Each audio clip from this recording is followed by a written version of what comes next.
Everything was just a blur. You can even imagine. The church gone. The church gone.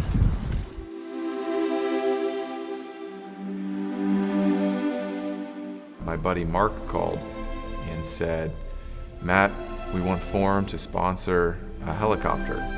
Are you in?" I said, 100%. And then I asked the question that changed everything, which was, how else can I help? He said, "Can you get a Blackhawk?" I said, "Man, I have no idea, but I'll try." Blackhawks were able to task very large volumes into very difficult to access regions when there were no other options during that period of time. Fortunately, we were able to retain a Blackhawk, and that was the moment that we said we're in. When we took that first ride, you're seeing pain, suffering, a sense of hopelessness. But when you see the heart of so many people coming together who just wanted to pour out love, that's where the hope came from. We knew we were the lifeline to thousands of people, so there was nothing that was going to get in our way. We moved over 180 tons of product into West End, Freeport, and the Abacos. It was just a couple nights of sleeplessness. I just couldn't get it out of my mind what these guys were going through. Things weren't happening fast enough. They needed generators. And so it just kind of started with, hey, how hard can it be to get generators there? I went hard at it for the next couple of days and just kept hitting the roadblocks. And I'd been searching and praying for a small plane, somebody with a 50, 60 foot fishing boat. And then I get a call. The guy introduces himself and said, "I've got a boat, but I need the product. It's a 350 foot yacht, and we need to fill it in a couple of days. And moreover, we need you to run the show."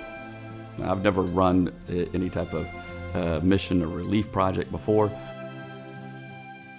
I thought about it for about 30 seconds as they were going through some of the details and said, "Sure, we'll do it." And didn't know how it was going to get done.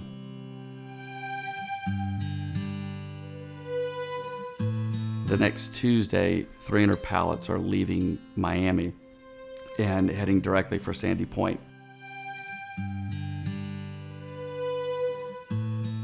We're super fortunate to live the lives that we do as YPOs.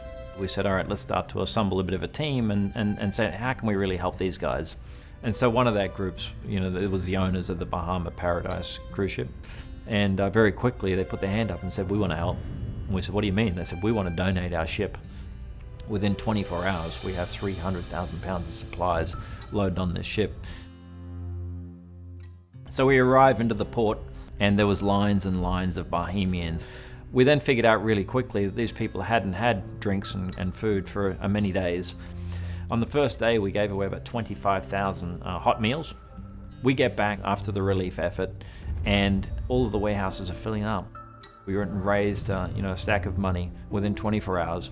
We put the ship back onto the ocean, and this time we took about 800,000 pounds of supplies.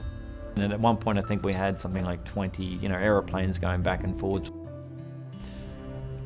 It was amazing to see so many people with one interest, is to help. So let me just simply state the fact. If I was not a member of YPO, this would have never happened.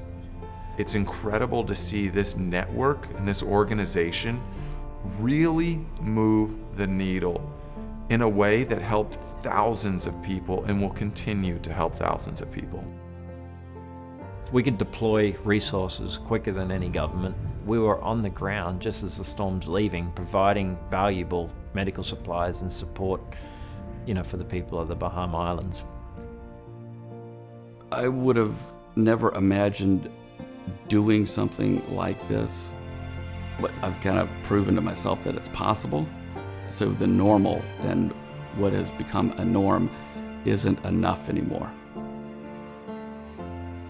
You know, what's life about? It's about helping people and making your mark on the world. So I continue to do more of it.